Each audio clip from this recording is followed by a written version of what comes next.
Boa noite, irmãos. A graça e a paz de nosso Senhor Jesus Cristo seja com cada um de nós, amém? É bom estarmos novamente reunidos para poder ter um tempo também de meditação, de aprendizado, de edificação de nossas vidas. E como nós já estamos caminhando algum tempo no livro de João, eu quero continuar estudando o livro de João hoje. E nós estamos entrando no capítulo 8 esta noite. E nós temos já lido até o capítulo 7, estudado até o capítulo 7, e agora nós estamos iniciando o capítulo 8. E nesta noite eu estava pensando em estudar tudo o capítulo 8 hoje, só que todos os capítulos do livro de João são bem extensos, né? E são muito ricos, e às vezes a gente perde muito conteúdo quando a gente aborda todo o capítulo de uma forma geral. Então eu decidi este capítulo dividir em 3 partes, ou em umas 4 de repente. E hoje começaremos com uma parte deste capítulo 8 para estudar. Então esta noite eu queria estar falando sobre este tema, onde abundou o pecado, superabundou a graça. Esse é um texto que Paulo escreveu lá no capítulo 5 de Romanos, bem no finalzinho, e diz que a lei veio para matar, mas aonde o pecado abundou, superabundou a graça. E eu creio que este tema tem a ver com aquilo que nós, esta noite, vamos a conversar, o que nós, esta noite, vamos a poder estudar. Eu queria que você abrisse sua Bíblia, sem mais demora, lá no capítulo 8 do livro de João, versículo 1 até o versículo 11. Tá bom? Evangelho de João, capítulo 8, do verso 1 até o verso 11. A palavra do Senhor diz assim: depois todos foram para casa, mas Jesus foi para o Monte das Oliveiras. De madrugada ele voltou ao pátio do templo e o povo se reunia em volta dele. Jesus estava sentado ensinando a todos. Aí alguns mestres da lei e fariseus levaram a Jesus uma mulher que tinha sido apanhada em adultério e a obrigaram a ficar de pé no meio de todos. Eles disseram: mestre, esta mulher foi apanhada no ato de adultério. De acordo com a lei de Moisés, de acordo com a lei que Moisés nos deu, as mulheres adúlteras devem ser mortas a pedradas. Mas o Senhor, o que é que diz sobre isso? Eles fizeram essa pergunta para conseguir uma prova contra Jesus, pois queriam acusá-lo. Mas ele se abaixou e começou a escrever no chão com o dedo. Como eles continuaram a fazer a mesma pergunta, Jesus endireitou o corpo e disse: quem de vocês estiver sem pecado, que seja o primeiro a atirar uma pedra nesta mulher. Depois, abaixou-se outra vez e continuou escrevendo no chão. Quando ouviram isso, todos foram embora, um por um, começando pelos mais velhos. Ficaram só Jesus e a mulher. E ela continuou ali de pé. Então Jesus endireitou o corpo e disse: mulher, onde estão eles? Não ficou ninguém para condenar você? Ninguém, Senhor, respondeu ela. Jesus disse: pois eu também não condeno você. Vá e não peque mais. Incline seu rosto e vamos orar ao Senhor esta noite mais uma vez. Deus, muito obrigado pela tua graça, pela tua infinita misericórdia, pela tua presença, por teu agir em nossas vidas, pelo teu sangue derramado na cruz, que nos limpa de todos os nossos pecados. Senhor, obrigado porque tu tens sido tão amoroso com nossas vidas, que por causa desse amor nós estamos hoje reunidos aqui. É por causa de teu amor que podemos ouvir tua palavra. É por causa de teu amor que teu Espírito possa agir em nossas vidas, aquecendo nossos corações, quebrando nossos paradigmas, dando-nos uma nova vida a cada momento, a cada instante, a cada dia. Pai, obrigado pelas tuas misericórdias. Nós te agradecemos. Peço agora, Senhor, que tu possa abrir nosso entendimento, que teu Espírito, de fato, possa trazer uma revelação profunda daquilo que tu queres para nossas vidas, Senhor. Senhor, diante de ti estamos. É aqui nossas vidas. Pai, fala conosco esta noite. Em nome de Jesus, Senhor, que seja repreendido todo espírito imundo, todo espírito de diabo que quer desviar a atenção, que quer tirar, Senhor, aquelas riquezas de Tua palavra de nossas vidas, em nome de Jesus, Pai. Toda distração que caia por terra e que Teu Espírito agora nos conduza, Senhor, a um momento de intimidade profunda com Tua palavra e com o Senhor. Em nome de Jesus. Em nome de Jesus. Amém. Queridos, então, nesta continuação de nossa caminhada no livro de João, nós encontramos aqui no capítulo 8 algumas coisas interessantes que já estavam acontecendo no capítulo 7. Se vocês lembram, bem no finalzinho do capítulo 7, teve uma divisão dos judeus por causa de Jesus. E os judeus estavam querendo acusar a Jesus por todas as situações que estavam se passando naquele momento. Se vocês lembram, Jesus, no último dia da festa dos tabernáculos, disse: venham a mim que eu vou dar água para vocês, vou saciar a sede de vocês. E os judeus ficaram perplexos com aquela declaração. E eles começaram a causar tumulto para tentar prender e condenar a Jesus. E em essas conversas todas, Nicodemos, ao finalzinho do capítulo 7, diz o seguinte: de acordo com nossa lei, não podemos condenar um homem sem ouvi-lo primeiro e descobrir o que ele fez. E aí os próprios judeus dizem assim: por acaso você também é da Galileia? Perguntaram eles. Estude as escrituras sagradas e verá que da Galileia nunca surgiu nenhum profeta. E o interessante é ver que como o ódio, a raiva, os desejos carnais de se sobrepor às situações, de não querer entender aquilo que Deus estava querendo fazer no meio, fez com que este pessoal não tivesse a mínima condição de fazer aquilo que a própria lei dizia para eles, de chamar a homem, questionar e conversar. Se eles conversariam com Jesus, eles ficariam sabendo que Jesus não era da Galileia, que ele apenas era um morador da Galileia, mas que ele era de Belém. E que isso estava escrito nos livros dos profetas, e que isso tinha a ver com que ele era o Messias. Mas eles estavam tão enseguecidos por sua soberba religiosa, por seu orgulho religioso, que eles não tinham a mínima humildade de sequer chegar e fazer um questionamento daqueles. Então, nesse contexto que se inicia o capítulo 8, e diz que Jesus tinha acabado a festa dos tabernáculos, no domingo, vamos dizer assim.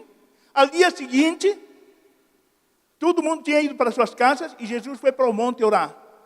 E de madrugada, vamos pensar que na segunda-feira, de madrugada ele voltou para o templo e um grupo de pessoas se reuniu ao redor dele. E lá estava Jesus ensinando.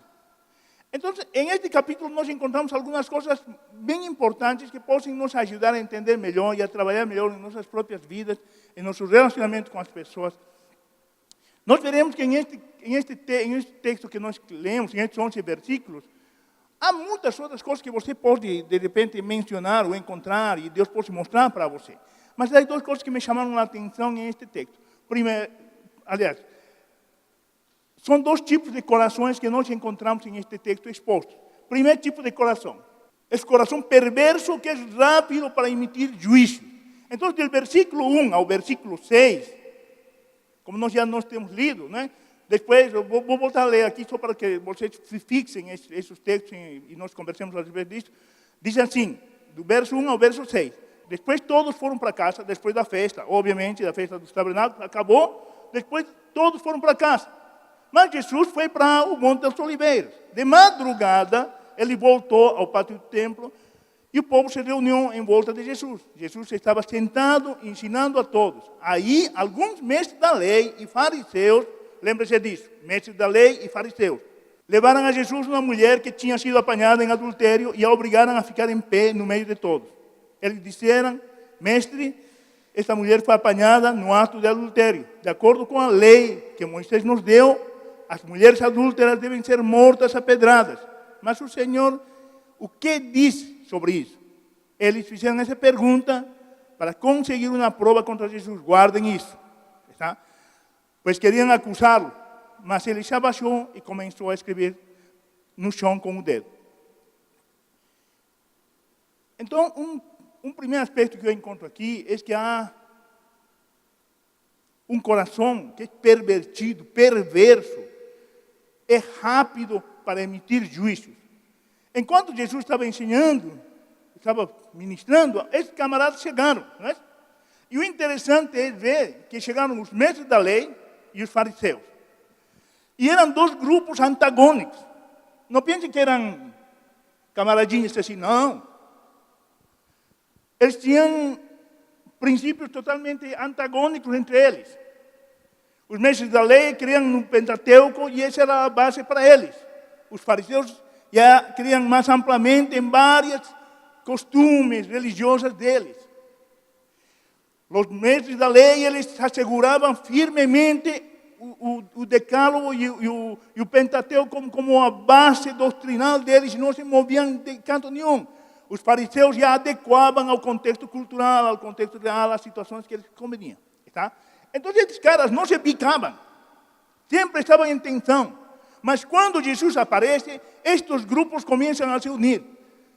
Quando estava lendo isso, eu comecei a pensar na realidade política que nós estamos vivendo hoje. Como o coração perverso se une com perverso, gente. Como um abismo chama outro abismo, como uma desgraça chama outra desgraça. Só para trazer uma rejeição daquilo que é essa verdade. Só para se opor àquilo que Deus quer fazer na vida das pessoas. E isso é o que estava acontecendo. Os fariseus se uniram com os mestres da lei e foram atrás para tentar pegar a Jesus em realidade. Nem sequer condenar a mulher. Agora, você já pensou, gente? Quem fica de campana esperando na porta de alguma casa ver quem vai adulterar? Foi uma coisa muito, muito complicada. Vocês já imaginaram como aconteceu, como pegaram essa menina ou essa mulher? Alguém deve ter ficado de campana olhando. Espera aí, está acontecendo agora, vamos todos aí pegar uma mulher. E o mais interessante disto, aqui é um detalhe muito relevante que nós devemos entender para nós compreendermos o que está acontecendo aqui, é que eles levaram a mulher perante Jesus para acusá-la de adultério, não é? E eles quebraram a lei ao fazer isso. Porque lá no capítulo 20, verso 10 do livro de Levítico, diz que se um homem e uma mulher são pegos em adultério, os dois deveriam morrer. Certo? Os dois deveriam morrer. Livro de Deuteronômio, capítulo 20, verso 22. Se um homem casado é encontrado com uma mulher, com outra mulher que não é sua esposa, em um ato sexual, em um ato de adultério, os dois devem ser condenados à morte para que haja limpeza no povo. Os dois. Mas esses camaradas, em realidade, queriam pegar a Jesus. Queriam acusar a Jesus. Queriam ter um argumento para destruir a vida de Jesus. Para destruir o ministério de Jesus. Esse era o objetivo. Então, esses religiosos acusadores não estavam cumprindo a lei. Não estavam cumprindo a lei. E depois só apresentaram a mulher e não apresentaram o homem. Não é? E o livro de João, bem no início, não sei se vocês lembram, no capítulo 2, versos 24 e 25, diz assim: mas Jesus não confiava neles, pois conhecia muito bem, e ninguém precisava falar com eles sobre qual pessoa, sobre qualquer pessoa, pois ele sabia o que cada pessoa pensava. Então Jesus conhecia muito bem o coração dessas pessoas. Estes camaradas armaram um complô violento, diabólico, satânico para destruir a vida de Jesus e o ministério que Jesus estava executando. Mas Jesus, como nós temos lido, ele sabia muito bem disso. E sendo assim, Jesus sabia muito bem também que a vida dessa mulher não tinha valor nenhum para eles, para esses líderes. Não valia nada. Ninguém queria saber, ninguém se importou com a situação dessa mulher. Quais foram as motivações, quais foram as reais causas que levaram essa mulher a essa situação de adultério? Eles não estavam interessados com isso. Não é? Porque uma pessoa entrou numa situação sabendo que ia morrer, essa mulher sabia dessa situação. E segundo, esses líderes religiosos, por outra parte, sabiam também que eles não poderiam aplicar a pena de morte, não poderiam executar o capítulo 20, o verso 10 do Levítico, não poderiam executar o capítulo 22, o capítulo 22, versículo 22 de Deuteronômio. Naquela época, eles não podiam mais executar pena de morte em cima de qualquer cidadão, os judeus, a ninguém, porque eles estavam debaixo do domínio romano. E quienes tinham autoridade para executar pena de morte, apenas eram os romanos. Então, a armadilha que eles montaram para destruir Jesus era o seguinte: se ele disse que nós devemos apedrejá-la, ele está indo contra o estabelecido por Roma, e nós chamamos agora os romanos, comunicamos que Jesus é preso e é condenado. Se Jesus disse que nós devemos apedrejá-la, ou que não devemos apedrejá-la, ele está quebrando a lei, e nós também podemos acusá-lo disso. Então, eles montaram uma situação de onde Jesus não poderia mais se safar. Mas eles não entenderam que não estavam diante de um homem qualquer. Eles não compreenderam que Jesus era Deus, e é Deus, e eles estavam perante a presença do Deus vivo, que perdoa e quem fez as leis, e quem as rige. Então, eles até aí estavam expectantes do que ia acontecer. Mas uma coisa interessante que nós temos que ver nestes textos, irmãos, é que, só assim, a forma de contexto, é que a realidade das mulheres daquela época era muito mais complicada do que é hoje, obviamente, não é? A vocação das mulheres era servir ao marido, criar filhos, cuidar dos quefazeres domésticos. De uma forma geral, as mulheres daquela época, especialmente do povo judeu, eram pessoas pouco valorizadas, ou nada valorizadas. Em contrapartida, o judeu, o homem judeu, ele normalmente, depois de alguns anos de vida conjugal, cansava da mulher e encontrava qualquer argumento e dava carta de divórcio e acabou. Casava com uma mulher mais nova, com uma mulher que lhe interessasse. E pronto. Só que aquela mulher que era repudiada, divorciada, ela era excluída do convívio social, ela era mal vista, ela era humilhada. Então, era uma situação bem complicada na época para as mulheres. É óbvio, irmãos, que este texto que nós temos acabado de ler nos dá detalhes com clareza como foi que esta mulher entrou em essa situação. Não detalha isso. Quem sabe ela era uma mulher que não estava sendo amada por seu marido, que estava sofrendo, de repente, rejeição dentro do lar, que estava, de repente, apanhando de seu marido. E quem sabe apareceu um camarada lá, de boa lábia, alugou os ouvidos dela. Talvez esta tenha sido a porta por la qual ela caiu nessa cilada. Mas, independente desses detalhes, ali estava a mulher, perante Jesus, abandonada, humilhada, envergonhada, desiludida, enganada, maltratada por todos esses homens insensíveis, corruptos.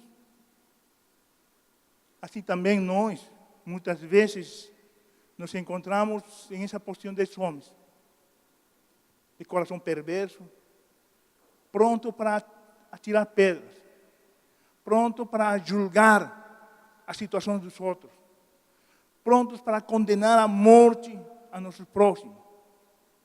Muitas vezes você e eu nos deparamos com essa realidade em nossas próprias vidas. Ou de repente, muitas das vezes, nós nos encontramos na situação daquela mulher, envergonhados, humilhados, maltratados. E este texto traz algumas ensinanças para nós que nós precisamos aprender. Nós precisamos abrir nossos corações para isso. Precisamos aprender a ser mais sensíveis com a realidade dos outros. Precisamos perdoar a nosso próximo. Precisamos perdoar. Precisamos amar. Não precisamos expor as pessoas. Precisamos amá-las. Precisamos ajudá-las. precisamos abraçá-las, precisamos encorajá-las, precisamos levantá-las, precisamos dar-lhes uma nova força, aquela força que Deus nos deu. Precisamos partilhar com essas pessoas aquilo que Deus nos deu. Então, um coração perverso é rápido para emitir juízo. Deus nos tem resgatado não para ter um coração perverso. Deus nos tem resgatado para sermos rápidos para julgar nossos próximos, nossos irmãos. Deus nos tem salvado, Deus nos tem resgatado para fazer com que nós edifiquemos a vida de nossos irmãos. E fazemos com que nossos irmãos possam progredir mais que a própria gente. Fazer com que eles possam subir mais, ser felizes, alcançar a plenitude de Cristo. E você e eu, se fazemos isso, nós estaremos cumprindo aquilo que o reino, aquilo que o Rei de Reis determina para a vida da igreja. Mas no momento que nós começamos a querer dar-nos uns demais santos, demais puros, demais expertos, demais teólogos, demais conhecedores das Escrituras, querer que temos mais intimidade com Deus e começamos a julgar, você está tendo mais intimidade com o fundo do inferno que com Cristo. Você está agindo igualzinho que os fariseus. Quem tem intimidade com Cristo não age dessa maneira. Não age dessa maneira. Então, primeiro, nós não podemos seguir esse caminho do coração perverso. Nós temos que ter um coração amoroso, um coração cheio de Deus em nossas vidas. Segunda coisa, irmãos. Segundo o coração que nós vemos aqui, esse coração amoroso de Jesus é rápido, é um abrir e fechar de olhos. Não precisa de cerimoniais para ser perdoado. Com Deus não tem isso. Ele é muito rápido para perdoar. E eu quero que nós voltemos à leitura agora, só para fixar mais, do verso 4 até o verso 11, está bom? Então diz assim: eles disseram, mestre, esta é a mulher que foi apanhada no ato de adultério, de acordo com a lei de Moisés, que Moisés nos deu, as mulheres adúlteras devem ser mortas a pedradas. Mas o Senhor, o que diz sobre isso? Eles fizeram essa pergunta para conseguir uma prova contra Jesus, pois queriam acusá-lo. Mas ele se abaixou e começou a escrever no chão com o dedo. Como eles continuaram a fazer a mesma pergunta, Jesus endireitou o corpo e disse a eles: quem de vocês estiver sem pecado, que seja o primeiro a tirar uma pedra nesta mulher. Depois abaixou-se outra vez e continuou a escrever no chão. Quando viram isso, todos foram embora, um por um, começando pelos mais velhos. Ficaram só Jesus e a mulher.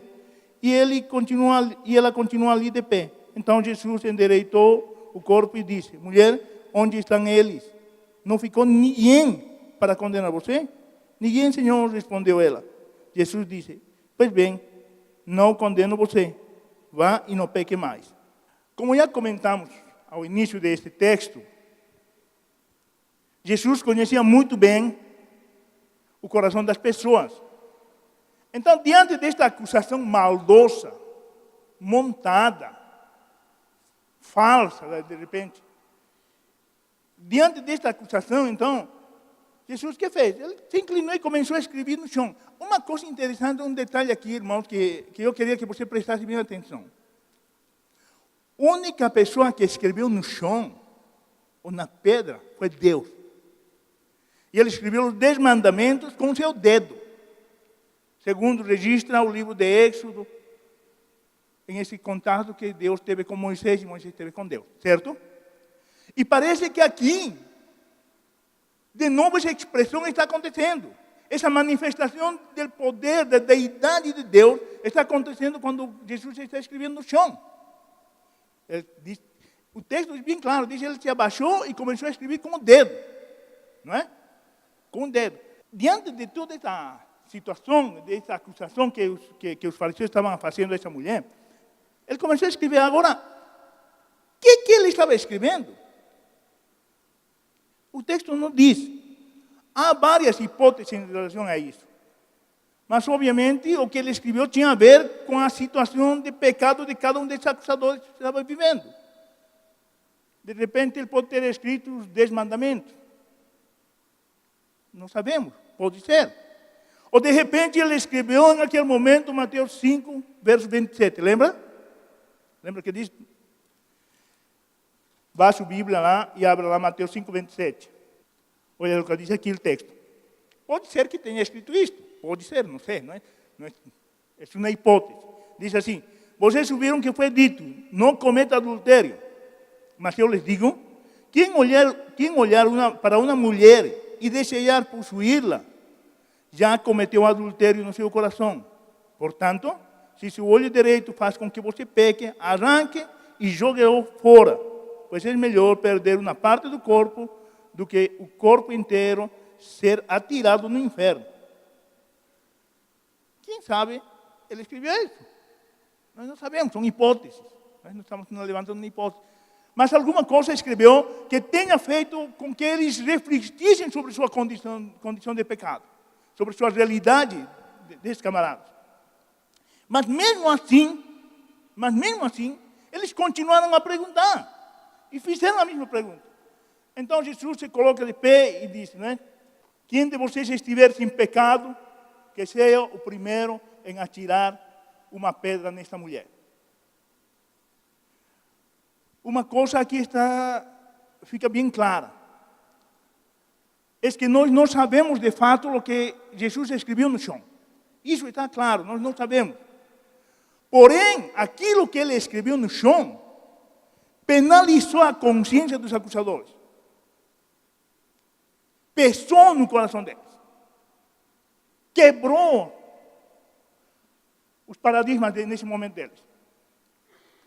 Aquilo que ele escreveu e as palavras que ele diz fizeram com que esses líderes maldosos e corruptos avaliassem, de repente, suas próprias consciências. E diante dessa autoavaliação, eles foram saindo fininhos, né? Caladinhos. Ainda na sombra da madrugada, e foram passando um a um, até deixar somente a Jesus e a mulher. Jesus já disse em outra ocasião o seguinte, Mateus capítulo 7, verso 1 ao verso 5. Vamos leamos juntos aí. Mateus capítulo 7, verso 1 até o verso 5.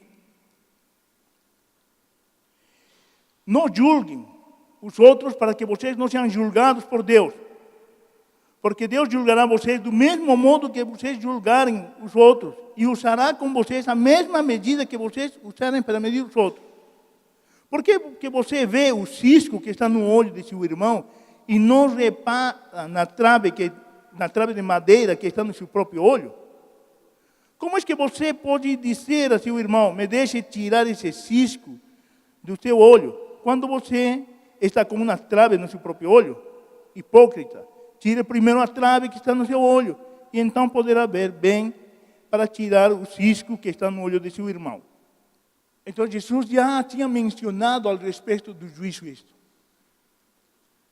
E de repente todas essas informações em aquele momento foram expostas diante destes camaradas.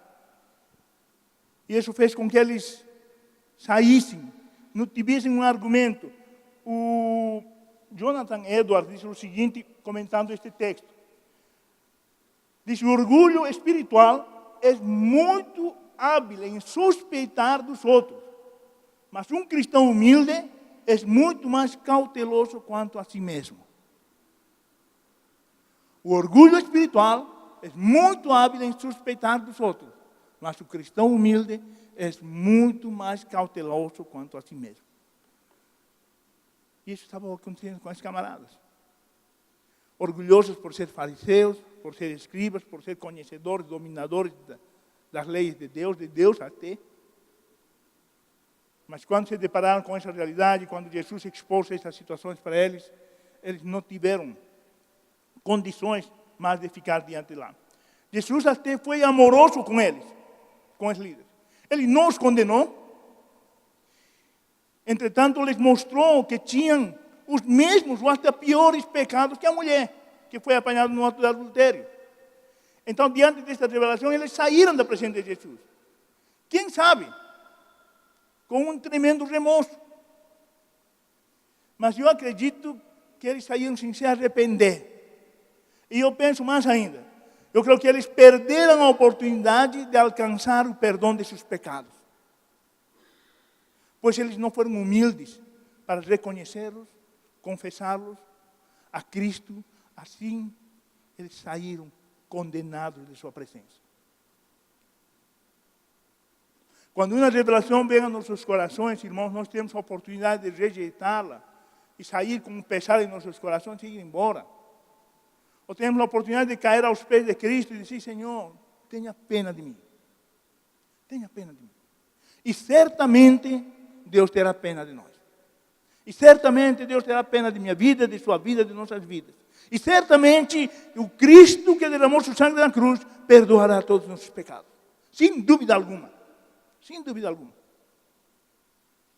Mas quando o orgulho nos domina, quando o orgulho nos impede de nós cairmos diante da presença de Deus, reconhecermos nossas faltas, reconhecermos nossos pecados, reconhecemos que somos julgadores, acusadores, que agimos de má fé,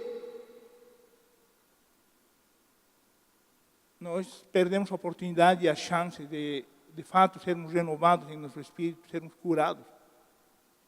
E levamos todo o nosso problema em frente. E eles perderam essa oportunidade. Cada um daqueles líderes, acusadores, a partir, a começar dos mais velhos, foram embora. Sem nenhuma argumentação. Você não escuta mais uma argumentação. Disse, pô, mas espera aí, Jesus, mas foi assim mesmo. Mas podemos dar um jeito, podemos jogar na pedra mesmo, matar mesmo. Não tiveram mais argumento. Não tiveram mais argumento. Ao contrário, as palavras de Jesus os deixaram mudos, fizeram com que recuassem e não dessem sequência naquele plano diabólico que eles tinham montado. E de fato, gente, diante das palavras de Jesus, não há argumentação que nos desculpe.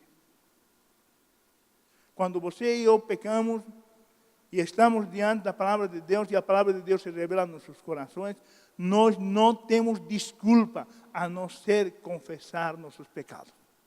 Nós não temos que dizer, mas Jesus, sabe o que? Puxa, aconteceu, eu gostei do negócio. Não tem argumento. Acontece que eu sou pastor, acontece que eu sou isso, acontece que eu sou outro, acontece que eu tenho domínio. Não há argumento. Quando há uma revelação de nossa realidade, de nossa pecaminosidade, o único que resta a gente é cair de joelhos diante da face de Deus e dizer, Senhor, me perdoe. Me perdoe. Não tem mais conversa. Mas esses camaradas, de repente, se encheram de remorso, por isso não acusaram mais, saíram de fininho, foram embora, deixaram a Jesus e a mulher, mas saíram da presença do Pai, da presença de Jesus. Eles perderam uma oportunidade ímpar. Gente, de repente você está hoje aqui, nessa situação. De repente você está com problemas na sua vida. De repente você tem falhado, tem pecado. De repente você tem errado na sua vida de comunhão com Deus. Mas nesta noite, você pode sair com isso no seu coração, com esse remorso, com esse peso. Puxa, verdade, eu errei. Verdade, eu pequei. Verdade, eu estou agindo de uma forma errada. Verdade, eu estou sendo falso, estou sendo mentiroso, estou sendo isto, estou sendo outro. Verdade, está acontecendo isso tudo comigo. Mas você sair do mesmo jeito. Apenas com remorso nesse coração. Mas você pode sair daqui hoje, renovado, restaurado, se você apenas dizer, Senhor, tenha misericórdia. Não quero mais. Me ajude. Sou fraco. Tenho problema. Tenho dificuldades. Me ajude. Certamente você sairá renovado e mais que renovado, você sairá perdoado. Perdoado. E esses camaradas tiveram essa oportunidade, não aproveitaram essa oportunidade. Não perdem essa oportunidade. Olha, você pode renovar sua comunhão com Cristo, restaurar seu relacionamento com Jesus, se é que está quebrado. Você sabe as falhas que você tem. Jesus está escrevendo diante de você as situações que você comete, as situações que você passa. E uma coisa que eu quero que fique bem clara, quando Deus nos revela nossos pecados, gente, Ele não nos revela para condenar-nos. Ele não revela para que você morra, se afaste. Não, Ele não revela isso para que isso aconteça. Quando Ele revela nossas falhas, nossos erros, nossas masmorras, nossa sujeira, Ele não revela para destruir-nos, Ele revela para dar-nos vida. Ele revela para que nós entendamos que não podemos prosseguir desse jeito, mas que com Cristo podemos alcançar a caminhar, sim. Ele revela isso para que nós entendamos que o único que pode perdoar, de fato, nossos pecados é Jesus. E que se não nos entregamos plenamente, Ele vai nos perdoar. E Ele vai nos ajudar em essa caminhada. Ele vai nos impulsionar em essa caminhada. Ele vai nos conduzir nessa caminhada. Ele não quer destruir nossas vidas. Ele não quer destruir a sua vida. Não quer. Ele quer dar vida e vida em abundância. Amém? Então Cristo nos faz ver nos próprios erros. Com esse propósito de não condenar-nos, mas de nos salvar nossas almas. Agora bem, preste bem atenção. Agora ficaram Jesus e a mulher. Não existia mais acusadores. Esta mulher então pode experimentar o grande poder do amor de Cristo. Certamente, gente, Deus em sua infinita misericórdia e compaixão se importa com cada detalhe, com cada situação que se passa em nossas vidas. E Jesus, em uma profunda mostra, em uma profunda expressão desse amor, perguntou para a mulher: mulher, onde estão aqueles? Onde estão eles? Não ficou ninguém para condenar você? Ninguém, Senhor, respondeu ela. Jesus disse: pois bem, eu também não condeno você. Vá e não peque mais. Agora, parece tão simples, não? Parece que se você lê assim rápido, você, puxa, mas espera aí, a mulher não foi pega em adultério? E o adultério não é um ato imoral, um ato que vai contra os mandatos de Deus. Como que Jesus vem e diz: vai e não peque mais? Puxa, Jesus então está concordando com o adultério? Na realidade, em hipótese alguma, Jesus concorda com o pecado. Ele não relevou o pecado da mulher. Ele não foi complacente com ele, e não é complacente com esse tipo de pecado, com esse tipo de prática. Não é, não, de jeito nenhum. Ao contrário, Jesus sempre detestou e detesta o pecado. Porém, ama o pecador. Ama o pecador.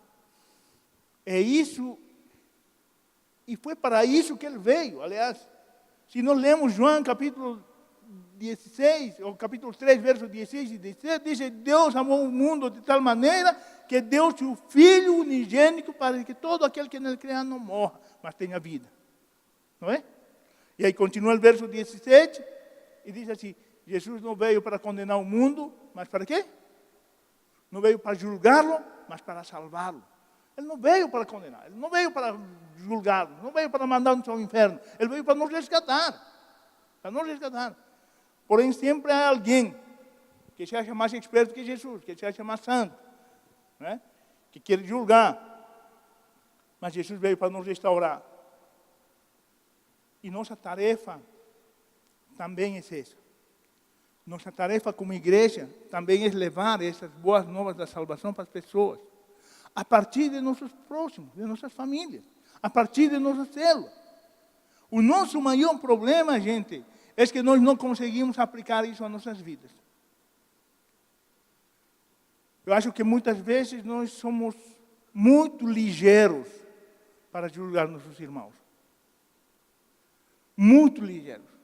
E grande parte das dificuldades que existem e que acontecem ao nosso redor, em nossas células, em nossa convivência, é justamente por essa rapidez que há em nosso coração, muito mais rápido que as máquinas mais modernas de internet, de computação, que atua com muita mais velocidade e você nem está sabendo, você já está pensando e já está julgando as pessoas. Isso não pode acontecer com nossas vidas.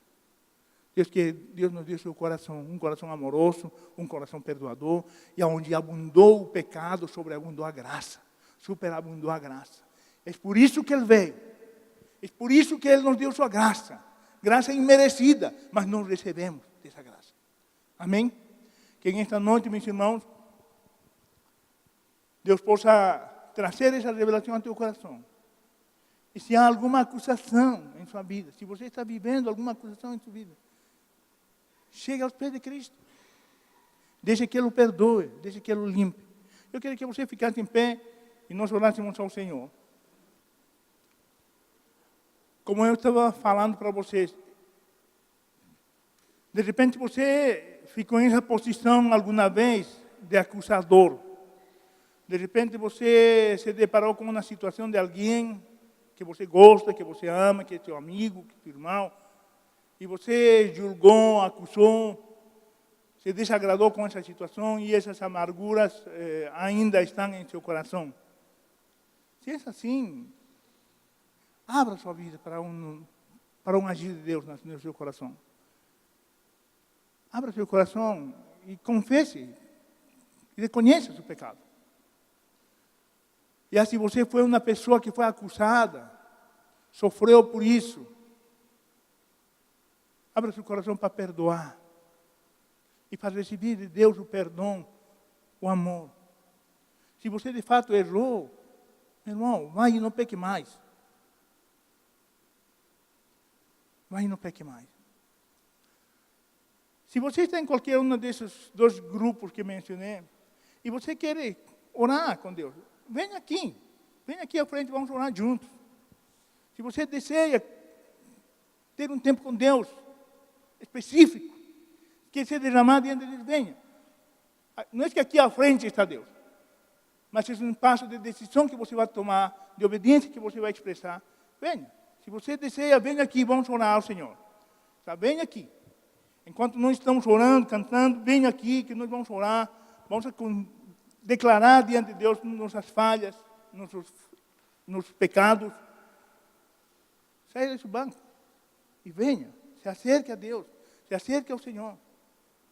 Não deixe que essa palavra você saia só com remorso em seu coração. Dê um passo de convencimento, de um passo de credibilidade, de um passo de confissão em seu coração. Venha e diga, Senhor, em nome de Jesus, não quero mais. Senhor, me perdoe. Eu errei, eu falhei, eu cometi pecados, sei lá quais são. Mas você e Deus, venha e confesse. Vamos estar orando ao Senhor.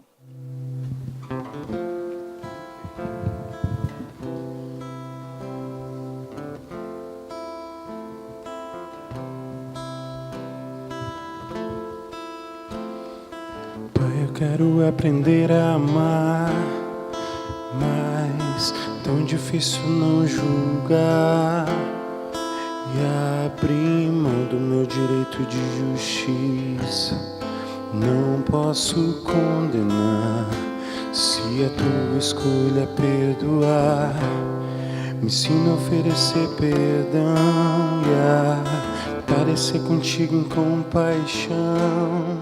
Deus, livra-me de mim, guarda o meu coração, pois nas vezes em que eu tropeço, tem em ti o que mais peço, perdão e misericórdia me alcançam e lançam pra bem longe de mim acusação. Se confesso os meus pecados, sou por Deus justificado. Deixo a culpa sobre a cruz, sou liberto por Jesus. Encontrei em seu olhar tanto amor pra recomeçar. Deixo o fardo sobre a cruz, sigo os passos de Jesus. Se confesso os meus pecados, sou por Deus justificado. Deixo a culpa sobre a cruz, sigo os passos de Jesus. Encontrei em seu olhar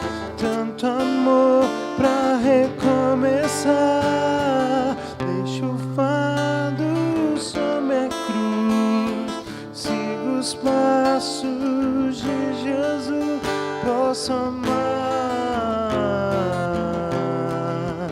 perdoar,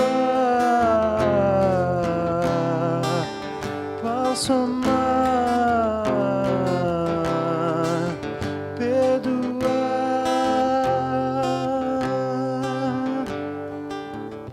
Pai, muito obrigado. Muito obrigado mesmo, Senhor, por tu imenso perdão. Pai, muito obrigado porque sabemos, Senhor, claramente que diante de todas as acusações, diante de todos os julgamentos, tu tens tido misericórdia de nós. Senhor, tua palavra diz que o diabo é o acusador de nossos irmãos, da igreja. Senhor, nós repreendemos toda palavra de acusação, de julgamento, em nome de Jesus, que caia por terra aqui em nosso meio, Pai. Todo juízo maldoso, toda palavra maldosa, Senhor, contra a vida dos nossos irmãos, Pai, caia por terra. E que teu Espírito Santo possa criar em nós um espírito, um coração contrito, um coração parecido com o teu, disposto a amar, disposto a perdoar, disposto a ajudar, em nome de Jesus. Pai, que tua graça possa nos abraçar, que tua graça possa nos usar com poder, que tua graça possa encher nossos corações e levar-nos a cada dia a ver nossa situação, nossa consciência, revisar nossa alma e nos mostrar diante de tua presença e reconhecer que tu és o único caminho, o único meio de salvação para nossas almas, Pai. Pai, nos prostramos diante de ti, Pai. Pai, obrigado pela tua graça, Pai. Senhor, dá-nos uma semana abençoada, Senhor. Que o poder de teu Espírito Santo seja com a vida de cada um de meus irmãos. Que tua graça, meu Deus, seja sobre a vida de cada um de nós, sobre nossas casas, sobre nossas famílias. Oh, e que teu amor, Jesus Cristo, governe nossos corações. Em nome de Jesus. Em nome de Jesus. Queridos, que Deus abençoe. Uma boa semana para vocês. Amém?